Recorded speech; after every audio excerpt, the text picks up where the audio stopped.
大家好，歡迎嚟到窩連 Magazine。今日係2025年嘅9月25號啊。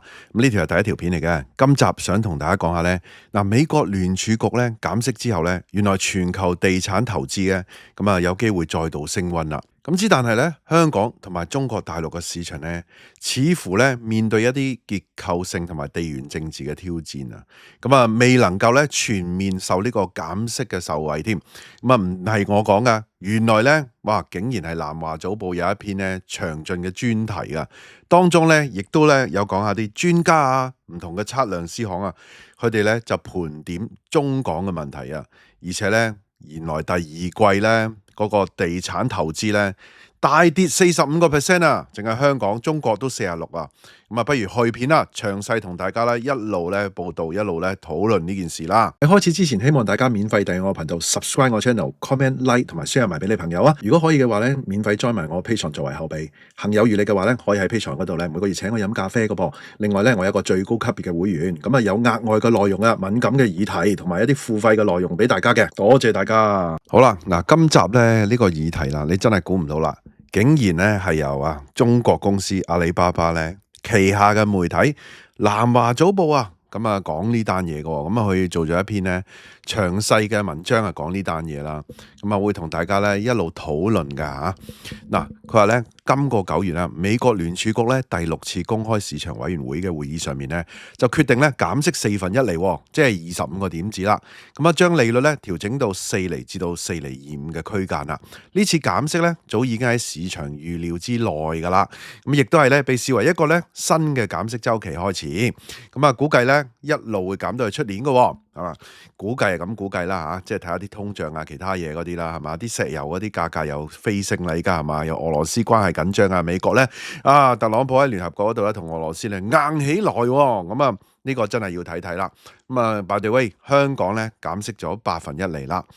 跟住咧，南華早報引述咗唔同嘅嗰啲專家啦，或者係測量師行啦。首先咧，引述咗咧仲量聯行亞太區嘅資本市場研究主管嘅 Pamela Ambra， 佢就話咧，好少咧央行喺減一次咧就算數嘅，即係話咧所謂嘅 one and done，所以咧今次咧喺美國嘅聯儲局減息咧，好大機會係一系列嘅減息開始，而依家見到嘅咧係有資金咧重新流入地產市場嘅。首先咧佢係講全球啊。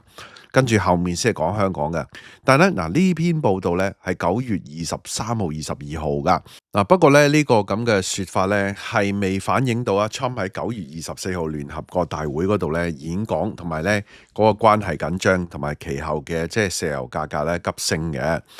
當然啦，呢個係短暫定係點咧，有待觀察啦。JLL 咧，其實仲量聯行咧有一個叫做咧全球嘅投標強度指數嘅，叫做 Global Bid Intensity Index 嘅。佢咧就用嚟咧反映咧直接投資市場嗰個競爭程度噶。而呢個數據顯示咧，去到今年嘅第3季指數出現反彈啦。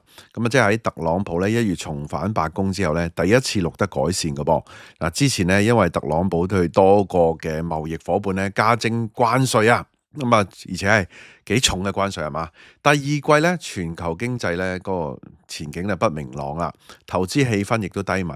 但係咧，依家咧嗰個競爭度又開始升溫啦，即係大家即係投資啦，又開始喺物業市場嗰度。至於咧，投資者集中喺幾個板塊嘅，喺住宅啦、工業物流、零售同埋一線城市嘅核心寫字樓噶。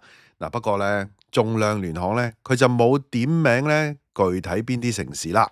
而Saville 嘅全球研究部 Oliver Simon 嘅解釋啦，都係另外一間測量師行啦，係嘛？減息咧可以令到咧資本嗰個融資成本下降嘅，亦都降低咗好多機構投資者用嚟咧即係叫做比較投資門檻嘅無風險回報率嘅。例如咧就同美國國債孳息率去比較啦，咁樣就可以咧支持商業地產市場嘅投資活動嘅。特別係咧新收購嘅項目嘅。咁嗱，係嘅，咁但係咧，其實坦白講，依家咧，即係呢啲息減低咧，係對於一啲負債比率高啊，即係違約啊，或者係找唔連利息都找唔到嘅地產商咧，中小型嗰啲啦，咁啊叫鬆一口氣。但係佢哋依家呢種係叫做資產負債表衰退啊，即係再借翻嚟嘅錢唔係投資而係咧還債啊。嗱，香港金管局咧，亦都隨即咧跟隨聯儲局啦，將基本利率咧下調1/4，降到咧4.5厘啦。呢個水平咧係自2022年12月嚟講咧係最低嘅。但係咧嗱咁啊，香港啲銀行嗰啲咧減1%啦。嗱不過咧，數據顯示啊，香港同中國內地嗰個商業地產啊，根據南華早報啦，成個市場咧依然係好疲弱㗎。嗱，根據咧 MSCI 指數啦，亞太區咧第二季嘅商業地產成交咧，其實咧按年跌咗2成㗎，即係成個亞太都係差嘅。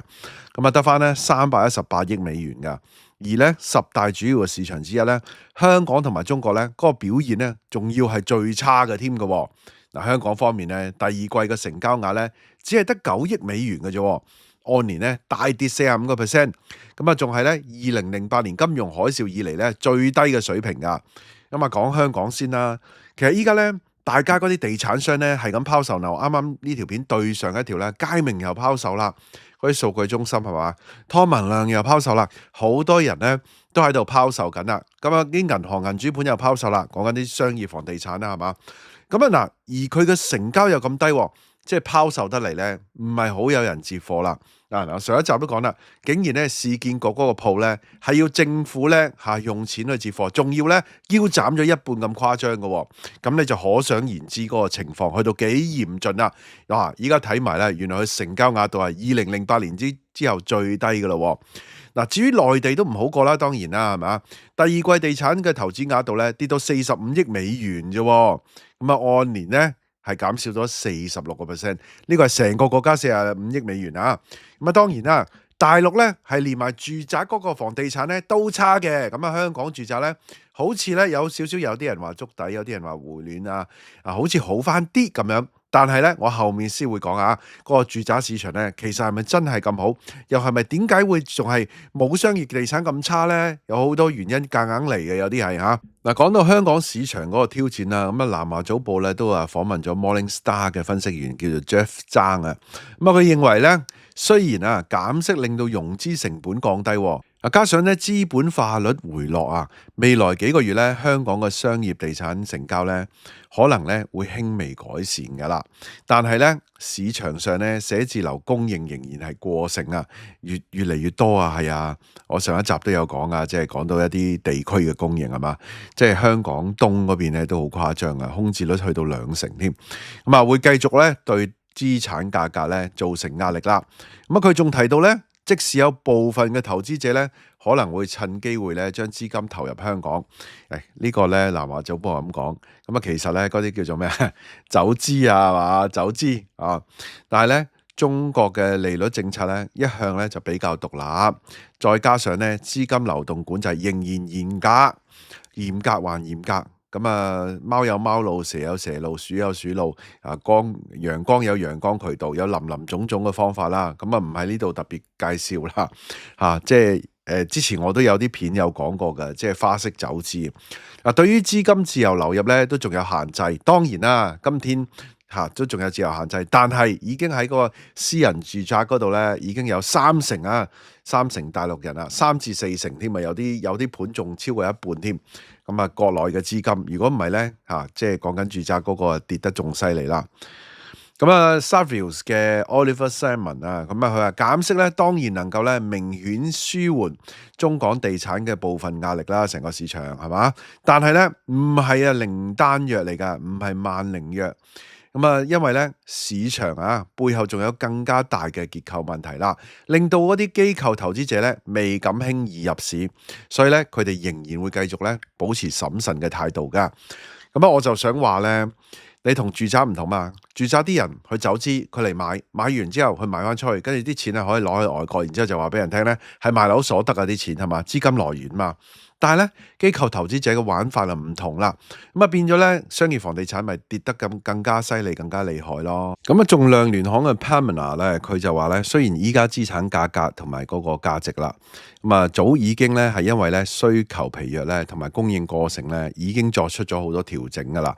嗱，今次減息咧，的確係有機會觸發新一輪嘅收購嘅，但係咧投資者到依家咧仲係猶豫緊啊，佢哋咧會將依家嘅租金水平同埋2008年金融海嘯咧嗰個前後作為比較啊，咁啊好似係咧喂磨利之筆啦，咁即係到底咧依家盤算幾時先係真真正正咧落場買嘢嘅好時刻咧？